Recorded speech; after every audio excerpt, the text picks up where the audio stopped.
الحمدللہ رب العالمین والصلاة والسلام علی من کان نبیا و آدم بین الماء والطین وعلی آلہ واصحابہ اجمعین اما بعد فاعوذ باللہ من الشیطان الرجیم بسم اللہ الرحمن الرحیم ان اللہ وملائکتہ یصلون علی النبی یا ایہا الذین آمنوا صلوا علیہ وسلموا تسلیما اللہم صلی علی سیدنا مولانا محمد وعلی آل سیدنا مولانا محمد صلاۃ دائمۃ بدوام الملک الحی القیوم۔ آج ہم آپ حضرات کے سامنے عالم اسلام کی عظیم علمی اور روحانی شخصیت، رہبر شریعت، رہنمائے طریقت، واقف اسرار حقیقت، کاشف اسرار معرفت، حجت الاسلام، ابو حامد امام محمد غزالی رحمۃ اللہ علیہ کی سوانح حیات اور آپ کی حیات و تعلیمات کے بارے میں بیان کریں گے۔ وما توفیقی الا باللہ العلی العظیم۔ ہم نے اس موضوع کا انتخاب اس وجہ سے بھی کیا کہ حضرت امام غزالی رحمۃ اللہ علیہ کا وصال اسی ماہ مبارک کی 14 تاریخ کو ہوا۔ سن 555 ہجری میں آپ نے وصال فرمایا اور آپ کی ولادت ہے 450 ہجری شہر طوس میں ولادت باسعادت ہوئی حضرت امام غزالی رحمۃ اللہ علیہ۔ آپ کا اسم مبارک محمد، کنیت ابو حامد اور لقب حجت الاسلام۔ وقت کے جید علماء سے علوم دین کی تکمیل فرمائی، جن میں حضرت احمد بن محمد راز کافی رحمۃ اللہ علیہ، یہ اس وقت کے جلیل القدر عالم دین تھے۔ آپ نے ان سے فقہ کی کتابیں پڑھیں۔ اس کے بعد وہاں سے جرجان تشریف لے گئے اور وہاں امام ابو نصر اسماعیلی رحمۃ اللہ علیہ سے مزید کتب آپ نے پڑھی۔ اس کے بعد وہاں سے نیشاپور تشریف لے گئے اور امام الحرمین امام ابو المعالی جوہنی رحمۃ اللہ علیہ سے مزید علوم و فنون کی کتب آپ نے پڑھی۔ ایک علمی پیاس تھی، ایک شوق تھا، ایک لگن تھا۔ وہ شوق آپ کو کشاں کشاں لیے پھر رہا۔ جہاں پتہ چلا کہ یہاں علم دین کا کوئی نہ کوئی مدرسہ ہے، کوئی عالم دین ہے، وہیں آپ پہنچ گئے اور ان سے کسب علم کیا، کسب فیض کیا۔ اس کے بعد بغداد تشریف لائے اور مدرسہ نظامیہ میں، بلکہ آپ کو بغداد آنے کی دعوت دی گئی۔ وہاں کے جو ایک بہت بڑا اس ادارے کا پرنسپل آپ کہیں یا جو بھی فاؤنڈر اس ادارے کا، اس نے آپ کو دعوت دی کہ آپ یہاں تشریف لائیں اور اس مدرسہ نظامیہ میں تدریس کے فرائض انجام دیں۔ حضرت امام غزالی رحمۃ اللہ علیہ نے قبول فرمایا اور بغداد تشریف لے گئے۔ جس وقت مسند تدریس پر رونق افروز ہوئے، دور دراز مقامات سے لوگ اپنی علمی پیاس بجھانے کے لیے آنے لگے۔ مشرق سے، مغرب سے، جنوب سے، شمال سے، چاروں طرف سے تشنگان علوم بغداد پہنچنا شروع ہو گئے۔ اور کیفیت یہ تھی کہ جو بھی آپ کی محفل میں بیٹھتا تھا اور جو کچھ آپ کی زبان سے نکلتا تھا، آپ اس کے قلوب اور اذہان میں اتار دیا کرتے۔ قلب اور ذہن میں بات اتر جاتی تھی۔ ایک چیز ہے نا، ایک بات کہی گئی اور اس کے بعد ذہن سے نکل گئی، لیکن آپ کی شان یہ تھی کہ جو بات زبان سے نکلی وہ صرف ذہن ہی میں نہیں، دل میں بھی اتار دی۔ سلسلہ چلتا رہا، لیکن دل میں ایک تڑپ ہے، ایک بے چینی ہے، ایک بے قراری ہے۔ علم کامل ہو گئے، ہزاروں شاگرد ہیں اور بڑے بڑے علماء آپ کے شاگرد، کسب علم کر رہے ہیں، کسب فیض کر رہے ہیں، آپ کی محفل میں حاضر ہو رہے ہیں، علوم و فنون کا درس لے رہے ہیں، لیکن خود آپ کے دل میں ایک بے چینی بے قراری، اور وہ بے چینی بے قراری کیا تھی؟ روحانیت کی تلاش۔ کوئی اللہ کا نیک بندہ مجھے ایسا مل جائے جو میری روحانی پیاس کو بجھا دے۔ وہ مرد قلندر جو مسند تدریس پر بیٹھ کر دوسروں کی علمی پیاس کو بجھا رہا تھا، خود اپنی روحانی پیاس بجھانے کے لیے بے چین، بے قرار۔ ان کے لیے کس چیز کی کمی تھی؟ ہزاروں شاگرد تھے، عزت، مرتبہ، شہرت، عظمت، سب کچھ تھی، دور دراز سے لوگ علم حاصل کرنے کے لیے آ رہے، لیکن ایک دن دل پر ایک ایسا اثر ہوا کہ سب کچھ چھوڑ کر مکہ معظمہ روانہ ہو گئے، ساری تزئین و آرائش ترک کر دی، ایک کمبل اپنے جسم پر لپیٹ لیا اور مکہ معظمہ کی جانب روانہ ہو۔ وہاں پر کافی عرصے رہے، وہاں کے علماء سے، مشائخ سے کسب فیض کیا، اور اس کے بعد پھر سفر کرتے ہوئے پیر کی تلاش میں گھوم رہے، روحانی پیاس بجھانے کے لیے کوئی اللہ والا ایسا مل جائے جو میری روحانی پیاس کو بجھا دے۔ کشا کشا گھوم رہے، ایک شہر سے دوسرے شہر، ایک ملک سے دوسرے ملک، گھومتے گھومتے آپ اللہ کے ایک نیک اور برگزیدہ بندے حضرت ابو علی فضل بن محمد بن علی الشیخ زاہد الفارمدی رحمت اللہ علیہ، جو اپنے وقت کے ایک باکمال بزرگ تھے، یعنی علم میں بھی، تقوی میں بھی، پرہیزگاری میں بھی، روحانیت میں بھی بلند مقام رکھتے تھے۔ ایک ہوتا ہے نا صرف عالم، اور ایک ہوتا ہے عارف، دونوں میں فرق ہے۔ عالم کے معنی ہیں جاننے والا، اور عارف کے معنی پہچاننے والا، سمجھ گئے نا؟ جاننا اور ہے، پہچاننا اور ہے۔ جانتے تو سب ہیں لیکن پہچانتا کم ہے، جاننے والے بہت ملیں گے، پہچاننے والے کم ملیں گے۔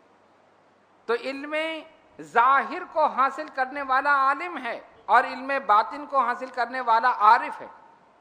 عالم جانتا ہے اور عارف جانتا بھی ہے، پہچانتا بھی، ٹھیک ہے؟ اور کیسے پہچانتا ہے؟ پہلے وہ اپنے آپ کو پہچانتا ہے، پھر اپنے رب کو پہچانتا ہے۔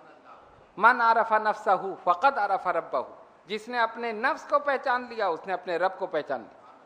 خیر وہ بالکل ایک الگ بحث ہے، اس پر ایک پوری نشست میں گفتگو کریں گے انشاءاللہ۔ سر دست ہمارا موضوع حضرت امام غزالی رحمۃ اللہ علیہ حاضر ہو گئے حضرت شیخ ابو علی فارمدی رحمۃ اللہ علیہ کی بارگاہ میں، ان کے دست مبارک پر بیعت کی۔ اب سوچنے کا مقام یہ ہے کہ عالم تھے، وقت کے جید امام تھے، علوم اور فنون کے جامع تھے، لیکن پیر کی ضرورت تھی۔ ضرورت نہ ہوتی تو نہ جاتے، سوچ لیتے میں تو عالم ہوں، میرے ہزاروں شاگرد ہیں، مجھے کیا ضرورت ہے کسی کے سامنے جھکنے کی، مجھے کیا ضرورت ہے کسی سے کسب فیض کرنے کی، مجھے کیا ضرورت ہے کسی کے دست مبارک پر بیعت کرنے کی۔ لیکن جانتے تھے کہ بغیر پیر کے معرفت حاصل نہیں ہوگی، بغیر اللہ والے کے دامن پکڑے ہوئے معرفت حاصل نہیں ہوگی۔ اس لیے باطنی علوم کو حاصل کرنے کے لیے، معرفت خداوندی کو حاصل کرنے کے لیے حضرت شیخ ابو علی فارمدی رحمۃ اللہ علیہ کے دست مبارک پر بیعت کر لی۔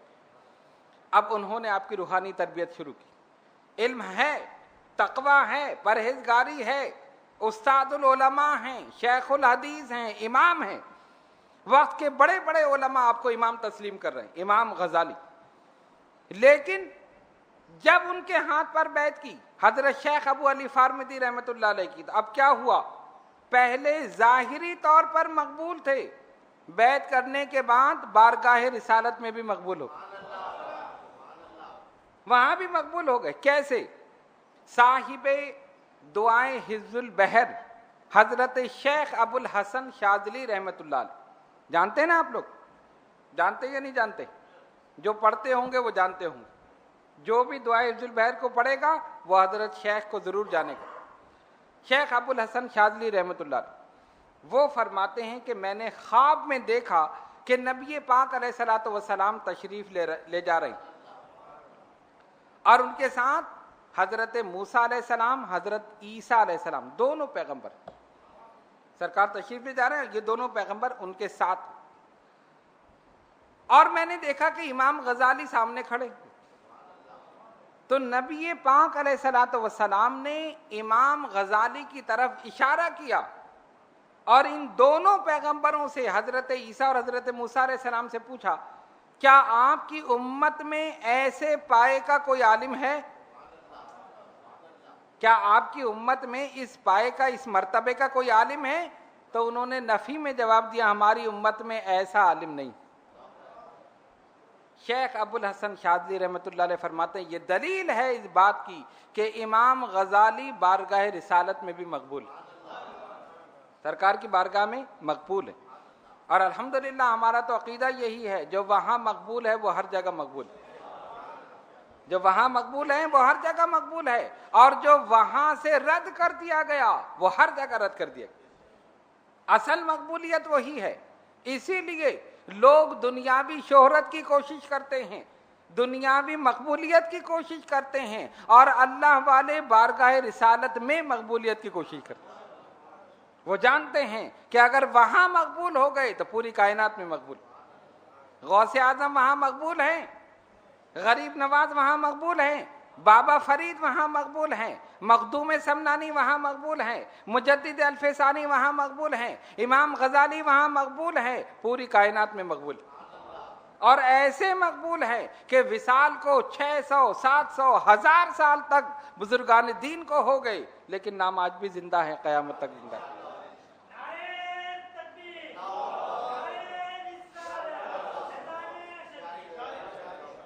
تو بارگاہ رسالت میں مقبول ہو گئے، اور مقبولیت کی سند ملی امام ابو الحسن شاذلی رحمت اللہ علیہ کے خواب سے. اور یہ بھی کوئی عام آدمی نہیں ہے. اگر ایک عام آدمی خواب دیکھے تو بات الگ ہے، اور کوئی اللہ کا ولی خواب دیکھے تو پھر اس کا مقام الگ ہے، اس کا مرتبہ الگ ہے، اور اس کا درجہ الگ ہے. بات سمجھ رہے ہیں آپ؟ تو حضرت امام غزالی رحمت اللہ علیہ بارگاہ رسالت صلی اللہ علیہ وسلم میں مقبول. اب یہاں پر ایک ضروری بات جو بڑے غور سے آپ حضرات سنیں. امام غزالی رحمت اللہ علیہ کی تربیت ان کے والد ماجد اور خاص طور پر والدہ محترمہ نے فرمائی. اور یاد رکھیے، انسان کی شخصیت میں، اس کے کردار میں، اس کی تربیت کا بہت دخل ہوتا. اسی لیے اپنے بچوں کی تربیت بہت احتیاط سے کیجیے. بچوں کی تربیت بہت احتیاط سے کیجیے، خیال کے ساتھ کیجیے. کہتے نہیں بڑا ہو جائے گا تو سمجھ لے گا، بڑا ہو جائے گا تو نماز پڑھ لے گا. ماں باپ کے سامنے زبان چلا رہا ہے، کوئی روکتے نہیں، بڑا ہو جائے گا سمجھ لے گا. جب بڑا ہوگا تو نہیں سمجھے گا. بچپن سے سکھاؤ، بچپن سے ادب سکھاؤ، بچپن سے نماز سکھاؤ، بچپن سے اپنے نبی صلی اللہ علیہ وسلم کی محبت سکھاؤ، تو بڑا ہوگا تو سچا اور پکا سنی مسلمان بنے، مرتے دم تک رہے گا، پھر ادھر ادھر نہیں بھٹکے گا. آج جو بھٹک جاتے نہیں ادھر ادھر، ادھر کا سنا تو ادھر چلے گئے، ادھر سنا تو ادھر چلے گئے، کوئی تبلیغ میں، کوئی ادھر کوئی ادھر. اسی لیے کہ بنیاد مضبوط نہیں ہے. بنیاد اگر مضبوط ہو جائے تو دنیا ادھر سے ادھر ہو جائے، لیکن آدمی ادھر سے ادھر نہ ہو، استقامت کے ساتھ رہے. امام غزالی رحمت اللہ علیہ اپنے وقت کے جلیل القدر امام، آپ کی والدہ محترمہ نہایت متقیہ پرہیزگار خاتون. ایک بڑا دلچسپ واقعہ. اچھا، یہ دو بھائی تھے، امام محمد غزالی اور امام احمد غزالی. جن کا ذکر ہم اس وقت کر رہے ہیں یہ ہے امام محمد غزالی رحمت اللہ علیہ، یہ بڑے بھائی. اور ان کے چھوٹے بھائی کا نام احمد غزالی. محمد اور احمد کا فرق، بڑے والے محمد غزالی اور چھوٹے والے احمد غزالی. اب آپ دیکھیں ان کی تربیت کس انداز سے ہوئی، اور تربیت ہی کا نتیجہ تھا کہ دونوں بھائی علم اور فضل میں بھی، اور تقوی و پرہیزگاری میں بھی، ظاہری علوم میں بھی اور باطنی علوم میں بھی ایک مقام کو پہنچے. اور کیفیت کیا تھی؟ وہ جو دلچسپ واقعہ میں بیان کر رہا ہوں امام احمد غزالی اپنے بھائی امام محمد غزالی کے پیچھے نماز نہیں پڑھتے. تو ایک دن انہوں نے والدہ محترمہ سے شکایت کی. کس نے؟ امام محمد غزالی رحمۃ اللہ علیہ نے، بڑے بھائی نے. اماں، یہ چھوٹا بھائی میرے پیچھے نماز نہیں پڑھتا. اس سے پوچھو کیوں نہیں پڑھتا؟ اس لیے کہ لوگوں پر غلط اثر پڑتا. لوگ کہتے ہیں یہ سگا بھائی سگے بھائی کے پیچھے نماز نہیں پڑھ رہا، پتہ نہیں کیا مسئلہ. بھائی بھائی تو گھر میں رہتے نا ساتھ، پتہ نہیں اس کا کیا کوئی عمل ایسا ہے کہ اس کے پیچھے اس کی نماز ہی نہیں ہوتی. سگا بھائی سگے بھائی کے پیچھے نماز نہیں پڑھتا، لوگوں پہ غلط اثر پڑتا. آپ اس کو بلائیے، اس سے پوچھیں کیوں نہیں نماز پڑھتا. اب سنو ان کا جواب. ماں نے بلایا احمد غزالی، بیٹا تم اپنے بھائی محمد غزالی کے پیچھے نماز کیوں نہیں پڑھتے؟ کہا اماں میں نماز کیا پڑھوں، یہ جب نماز پڑھاتے ہیں تو مسئلے سوچتے رہتے، ان کا دھیان اللہ کی طرف تھوڑی ہوتا ہے، مسئلوں کی طرف ہوتا ہے. اب دیکھو ان کا کشف، پیچھے کھڑے نیت باندھ کے، اور آگے امام جو سوچ رہا ہے ان کو پتا ہے کسی کا اتنا کشف؟ امام جو سوچ رہا ہے آپ پیچھے کھڑے آپ کو پتا ہے. ارے بعض دفعہ تو یہ بھی نہیں پتا ہوتا اس نے کون سی آیت پڑھی، ہوتا ہی نہیں ہوتا. یعنی غفلت کا یہ حال ہے ہماری. نیت ادھر باندھی، ذہن کہیں اور ہے، ابھی نماز پڑھ کے جانا ہے، ابھی یہ کرنا ہے، ابھی بیوی نے بلایا، بچوں نے یہ کرنا ہے. اب سلام پھیر کے پوچھ رہے امام نے کون سی آیت پڑھی تھی، نہیں پتا، پتہ ہی نہیں. کیوں؟ پریزنٹ مائنڈ نہیں ہے، ذہن حاضر ہی نہیں. تو کیسے؟ لیکن وہ تو اللہ کے نیک برگزیدہ بندے تھے. کہنے اماں میں نماز کیا پڑھوں، ان کا دھیان اللہ کی طرف تھوڑی ہوتا ہے، مسئلوں کی طرف ہوتا ہے. یہ تو نیت باندھتے مسئلے سوچتے رہتے، اس لیے میں نماز نہیں پڑھتا کہ ان کا دھیان اللہ کی طرف نہیں ہے، مسئلوں کی طرف. ماں نے کہا اچھا اس کا دھیان اللہ کی طرف نہیں ہے؟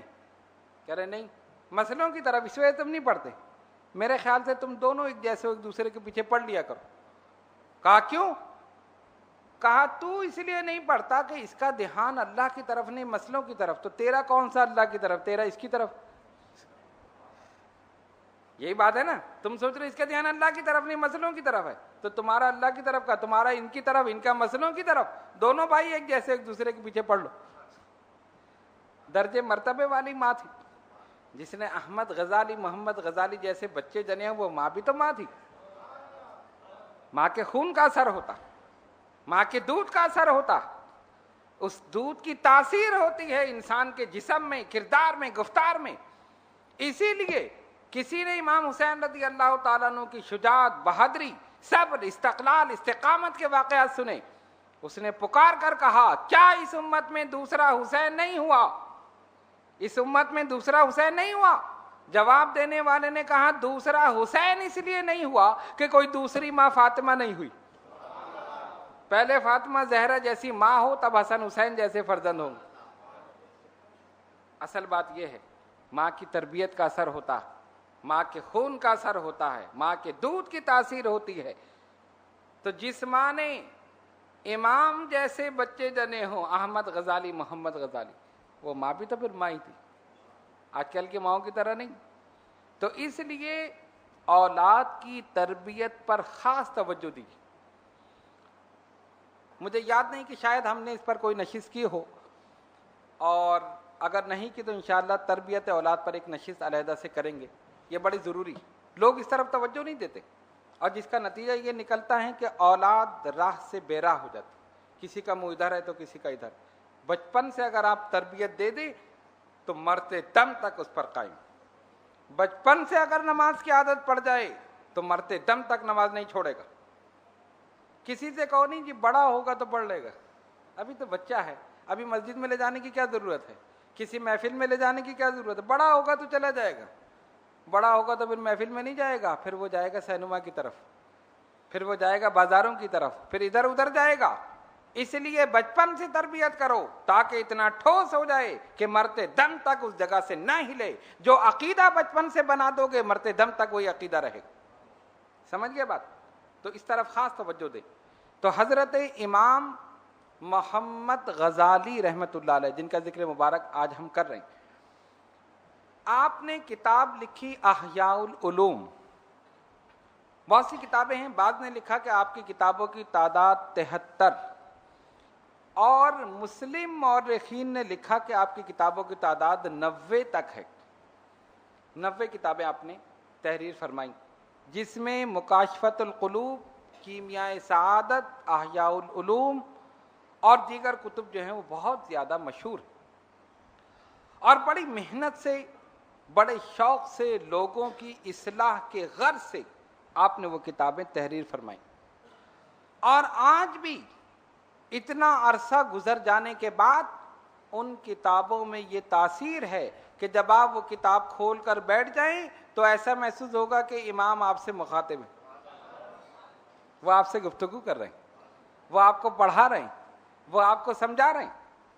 اور یاد رکھیے، جس شخص میں روحانیت ہوتی ہے اس کی زبان میں اثر ہوتا ہے اس کی زبان میں اثر ہوتا ہے اور اس کی تحریر میں اثر ہوتا ہے. اس کا کلام نثر میں ہو یا نظم میں ہو، اس میں اثر ہوتا ہے. اس کی مثال آپ یہ سمجھیں، نظم کی مثال آپ یہ دیکھ لیں.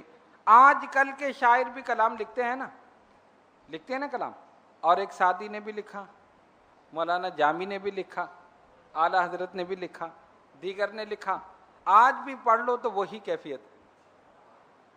کیوں؟ ان کے کلام کے ساتھ ان کی روحانیت شامل. جس عشق اور محبت میں ڈوب کر انہوں نے لکھا ہے، کتنے سال گزر جائیں ان کا کلام زندہ ہے، اس لیے کہ لکھنے والا اپنی قبر میں زندہ. تو اصل روحانیت کی بات ہے. گفتگو کرے تو دل پر اثر، اور تحریر کرے تو دل پہ اثر. یہ چیز تو احیاء العلوم کو اگر آپ اپنے مطالعے میں رکھیں، اس میں ساری چیزیں ہیں. 4 جلدوں پر مشتمل یہ کتاب، اور ہر جلد میں 10 ابواب ہیں. پہلے میں عبادات، دوسرے میں معاملات، تیسرے میں مہلکات اور چوتھی میں منجیات. کیا مطلب؟ پہلے عبادات کا ذکر کیا، نماز، روزہ، حج، زکوٰۃ، یہ ساری چیزیں آپ نے بالکل کھول کے بیان فرما، اس پر عمل کرو. دوسری جلد میں معاملات، کس طرح ہمیں چلنا ہے، پھرنا ہے، اٹھنا ہے، بیٹھنا ہے، گفتگو کرنی ہے، کیسے معاملات کیسے کرنے ہیں، لین دین کیسے کرنا ہے، یہ ساری چیزیں اس کے اندر. اور تیسری میں مہلکات، وہ چیزیں جو انسان کو ہلاکت میں ڈالنے والی، انسان کو تباہ کرنے والی، ان چیزوں کا بیان. بیان تو کافی لمبا ہے، میں صرف ایک چیز بیان کر دوں کہ وقت مختصر ہے. آپ نے ایک باب باندھا، آفات اللسان، زبان کی آفتیں، زبان کی آفتیں، تباہ کاریاں. اس زبان سے کیا کیا آفتیں ہوتی ہیں، کیا کیا تباہ کاریاں ہوتی. اور یہ حقیقت ہے، یہی زبان ہے جو بچھڑے ہوں کو ملا دے، اور جو یہی زبان ہے جو ملے ہوں کو بچھڑ دے، جدا کر دے، علیحدہ کر دے. ٹھیک ہے نا؟ ایک سے جا کر کہا وہ تیرے متعلق غلط رائے رکھتا، اس سے جا کر کہا وہ تیرے متعلق یہ رائے رکھتا ہے. اچھے خاصے دوست لڑ گئے نا آپس میں، اور 2 لڑے ہوئے روٹے ہوئے ہیں. اس سے کہ یار تم اس سے ملتے کیوں نہیں، وہ تو بڑی محبت کرتا ہے تم سے، وہ تو تمہاری تعریف کر رہا تھا، وہ تو تمہارے ساتھ اچھے خیالات رکھتا ہے، تمہارے بارے میں اچھے خیالات رکھتا.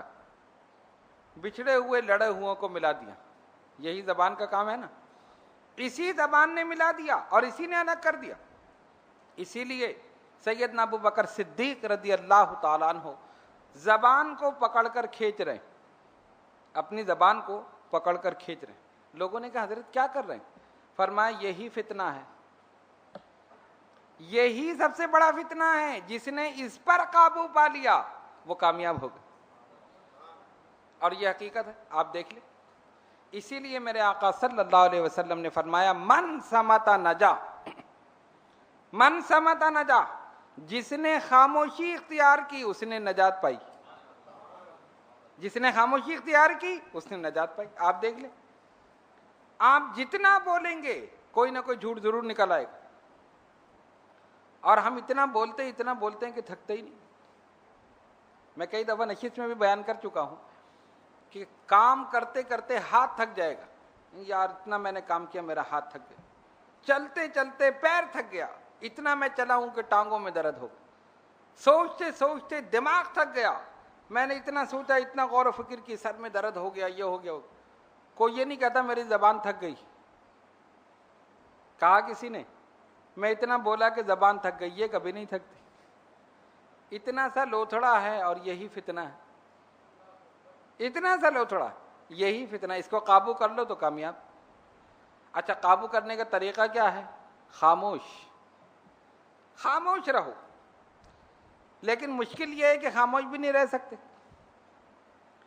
اگر دوستوں میں خاموش ہیں تو وہ پوچھیں گے کیا ہوا، خیریت تو ہے، آپ کی طبیعت ٹھیک ہے، آج بول نہیں رہے، کیا مسئلہ ہے؟ اور گھر میں خاموش ہیں تو بیگم نہیں خاموش رہنے دے گی، کہہ رہے کیا کسی سے لڑ کر آئے ہو، آج بول ہی نہیں رہے، کیا بات؟ بزرگان دین نے بہترین طریقہ بتا دیا زبان کی حفاظت کا، بہترین طریقہ بتا دیا خاموش رہنے کا۔ کیا؟ وظیفہ بتا دیا، یہ پڑھو، فجر کے بعد یہ پڑھنا ہے، تو ظہر کے بعد یہ پڑھنا ہے، عصر کے بعد یہ پڑھنا ہے، مغرب کے بعد یہ پڑھنا ہے، بتا دیا۔ اب اگر 1 گھنٹے آپ نے سورہ مزمل پڑھی، ایک مثال دے رہا ہوں، کیا نہیں رہا پڑھنے کے لیے کبھی آپ پریشان ہو جائیں، یا 1 گھنٹے اللہ الصمد پڑھا یا سورہ اخلاص پڑھی، کوئی بھی وظیفہ، تو 1 گھنٹے آپ جھوٹ سے بچے یا نہیں بچے؟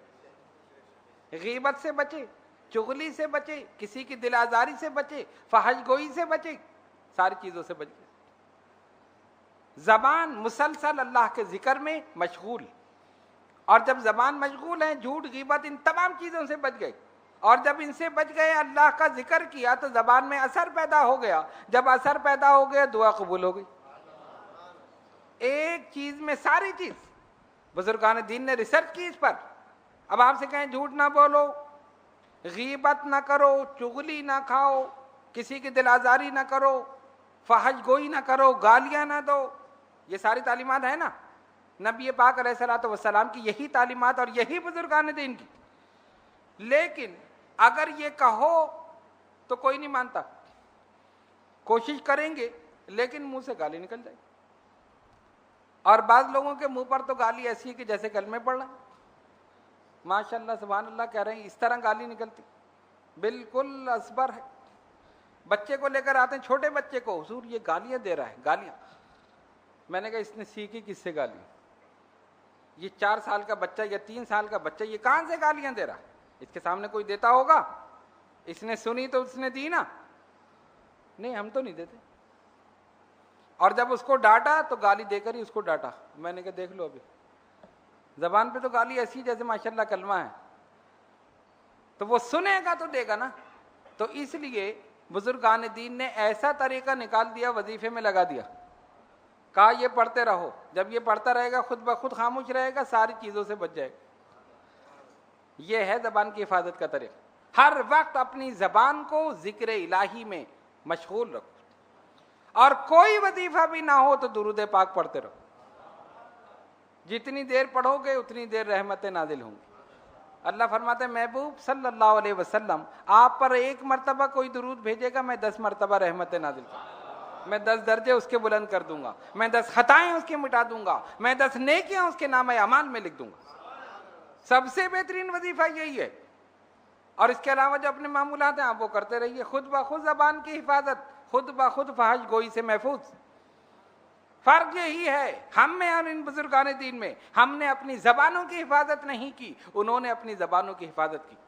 ہر وقت زبان کو ذکر الہی میں مشغول رکھا، خاموش رہے، ذکر کرتے رہے کرتے رہے، زبان میں اثر پیدا ہوا، جس کے لیے ہاتھ اٹھا دیے اسی کے لیے دعا قبول ہو۔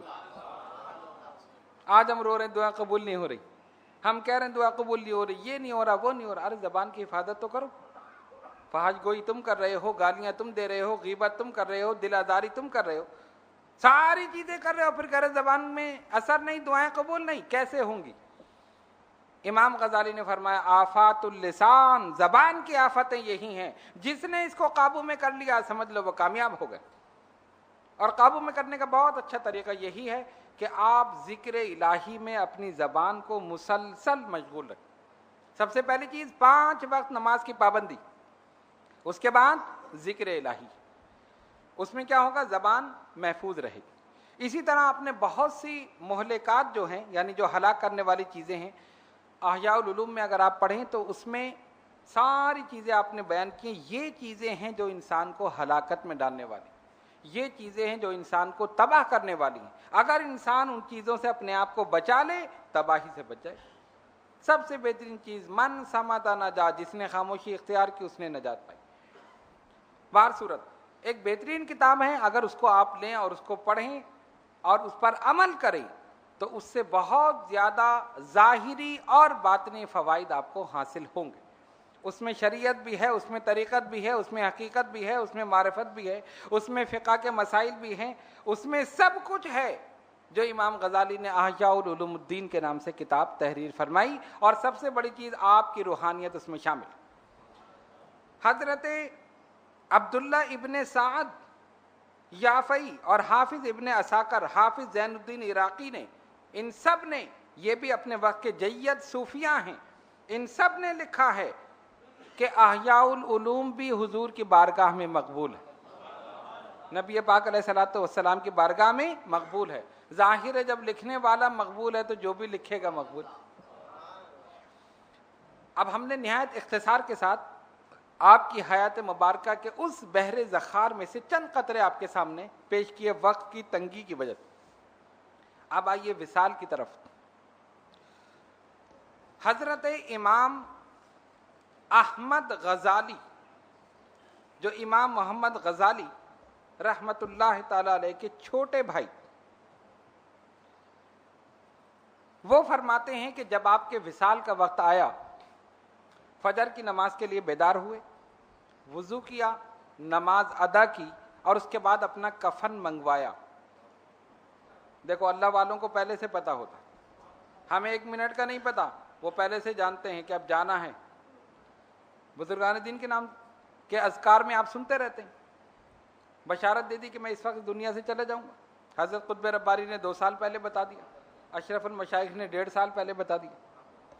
امام احمد غزالی رحمت اللہ علیہ فرماتے ہیں میرے بھائی امام محمد غزالی رحمت اللہ علیہ نے فجر کی نماز ادا کی، دعا کی، اس کے بعد اپنا کفن منگایا اور اس کو اپنی آنکھوں سے لگایا، اور زبان سے نکلا کہ جو آقا کا حکم وہ میرے سر آنکھوں پر، جو آقا کا حکم وہ میرے سر آنکھوں پر۔ یہ کہہ کر لیٹ گئے، اپنے پاؤں پھیلا دیے اور کہتے ہیں ہم نے دیکھا تو روح پرواز کر گئی۔ یہ ہے اللہ والے کے جانے کا حال۔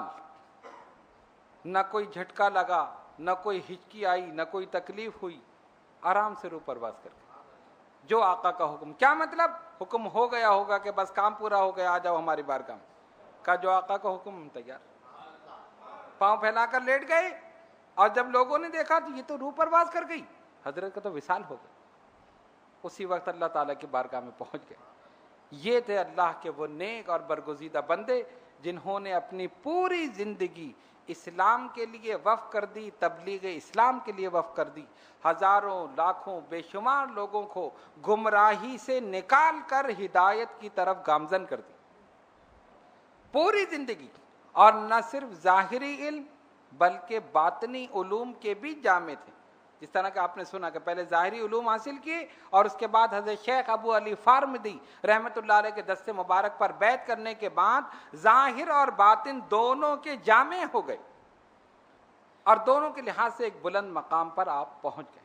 اللہ تبارک و تعالی بے شمار رحمت نازل فرمائے ان کے مرقد مبارک پر، اور ان کی نالین پاک سے لگے ہوئے ذروں کے صدقے میں ہم سب گناہ گاروں کے گناہوں کو معاف فرمائے۔ آئیے دعا کریں اللہ رب العالمین ہمارے صغیرہ و کبیرہ گناہوں کو معاف فرما۔ یا اللہ ہماری نمازوں کو قبول فرما، یا اللہ ہمارے سجدوں کو قبول فرما، یا اللہ ہم سب کو حضرت امام محمد غزالی رحمت اللہ علیہ کے نقش قدم پر چلنے کی توفیق عطا فرما۔ ان کے وسیلہ جلیلہ سے ہم سب پر اپنی رحمتیں برکتیں نازل فرما۔ یا اللہ جو بیمار ہیں انہیں شفائے کامل عطا فرما، جو کسی پریشانی میں مبتلا ہیں ان کی پریشانیوں کو دور کر، جو قرض دار ہیں انہیں بار قرض سے دوشی فرما، جو بے اولاد ہیں انہیں نیک اولاد عطا فرما، جو صاحب اولاد ہیں ان کی اولاد کو ان کا فرما بردار بنا۔ اے الہ العالمین یہ تمام حضرات اور خواتین جو دور دراز مقامات سے اس نشست میں شرکت کرنے کے لیے حاضر ہوئے، مولا ان سب کی حاضری کو قبول فرما۔ ان سب پر اپنی رحمتیں برکتیں نازل فرما، ان سب کے علم میں، عمل میں، عمر میں برکت عطا فرما، ان کے روزگار میں ترقی عطا فرما، ان کی ظاہری باطنی روحانی جسمانی بیماریوں کو پریشانیوں کو ہمیشہ ہمیشہ کے لیے دور فرما۔ ان اللہ و ملائکتہ یصلون علی النبی یا ایھا الذین آمنوا صلوا علیہ وسلموا تسلیما۔ اللہم صلی علی سیدنا مولانا محمد وعلی آل سیدنا مولانا محمد صلاة دائمة بدوام الملک الحی القیوم۔ سبحان ربک رب العزت عما یصفون وسلام علی المرسلین والحمد للہ رب العالمین۔